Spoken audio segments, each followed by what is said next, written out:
Hello friends, welcome back to my YouTube channel. आज के video में हम बात करेंगे अश्वगंधा के बारे में।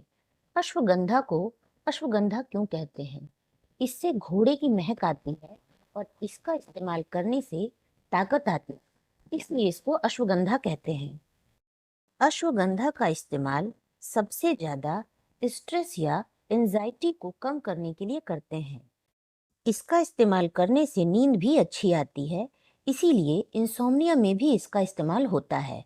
अच्छी नींद आने से भी सुबह सुबह काफ़ी रिलैक्स महसूस होता है। अश्वगंधा का इस्तेमाल करने से बॉडी में स्ट्रेंथ और स्टेमिना दोनों ही बढ़ती है। इसका इस्तेमाल करने से इंसान की एथलेटिक परफॉर्मेंस भी बढ़ती है। अश्वगंधा का इस्तेमाल करने से बॉडी में टेस्टोस्टेरोन भी बढ़ जाता है और इस वजह से मेल इनफर्टिलिटी में भी ये काफ़ी यूज़फुल है। इससे स्पर्म की क्वालिटी और स्पर्म की क्वांटिटी दोनों ही बढ़ती है। अश्वगंधा का इस्तेमाल करने से कई तरह के मेंटल डिसऑर्डर में भी मदद मिलती है। ये ब्रेन फंक्शन और मेमोरी को भी इम्प्रूव कर देता है। इसका इस्तेमाल करने से फोकस भी बढ़ता है और अटेंशन बढ़ाने में भी काफ़ी मदद मिलती है।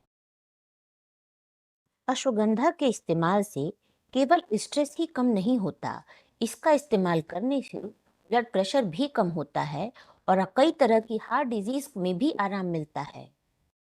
अश्वगंधा का इस्तेमाल करने से डायबिटीज़ को कंट्रोल करने में भी काफ़ी हद तक मदद मिलती है।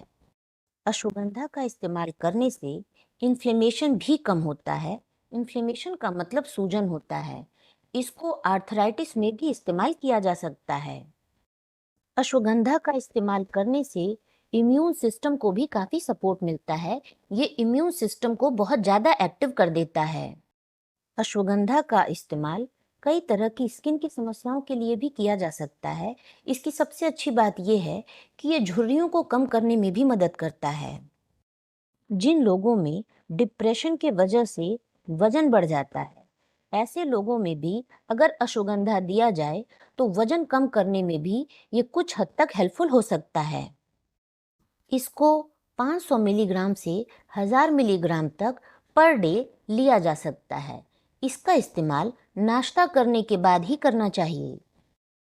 इसके इस्तेमाल से बहुत ज़्यादा साइड इफ़ेक्ट्स नहीं होते हैं, लेकिन किसी भी चीज़ को 3 महीने से ज़्यादा इस्तेमाल नहीं करना चाहिए, क्योंकि उसको इस्तेमाल करने से किस तरह के साइड इफ़ेक्ट्स ये 3 महीने तक देकर ही देखा जाता है। अब बात करते हैं कि अगर इसके साइड इफ़ेक्ट्स होंगे तो उसमें क्या हो सकता है। तो अगर इसका आप इस्तेमाल करते हैं और आपको स्टमक अपसेट होने लगता है या डायरिया होने लगता है या वॉमिटिंग होने लगता है या आपको किसी भी तरह के लिवर प्रॉब्लम होने लगती है, तो ऐसे में आपको इसका इस्तेमाल। अब बात करते हैं कि अश्वगंधा का इस्तेमाल कब नहीं करना चाहिए। इसका इस्तेमाल प्रेगनेंसी में नहीं करना चाहिए। ऐसा माना जाता है कि अश्वगंधा का इस्तेमाल करने से मिसकैरेज हो सकता है।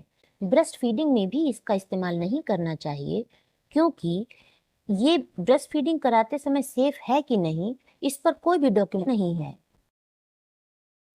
इसका इस्तेमाल करने से कुछ लोगों में लिवर प्रॉब्लम्स देखी गई हैं। इसीलिए अगर किसी को पहले से लिवर डिजीज़ है तो ऐसे कुछ लोगों को इसका इस्तेमाल नहीं करना चाहिए। अश्वगंधा का इस्तेमाल करने से इम्यून सिस्टम एक्टिव हो जाता है।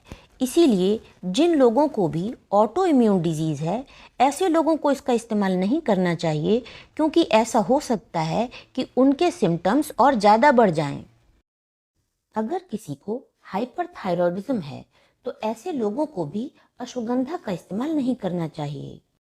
अगर आप पहले से ही कुछ बीमारियों की दवाएं ले रहे हैं तो ऐसे में जब आप इसका इस्तेमाल करते हैं तो अपने डॉक्टर से कंसल्ट करने के बाद ही इसका इस्तेमाल करें। अगर आपको वीडियो पसंद आया हो तो वीडियो को लाइक करें, चैनल को सब्सक्राइब करें और वीडियोस की अपडेट आपको सही समय से मिल सके इसलिए बेल आइकन को प्रेस करना ना भूलें।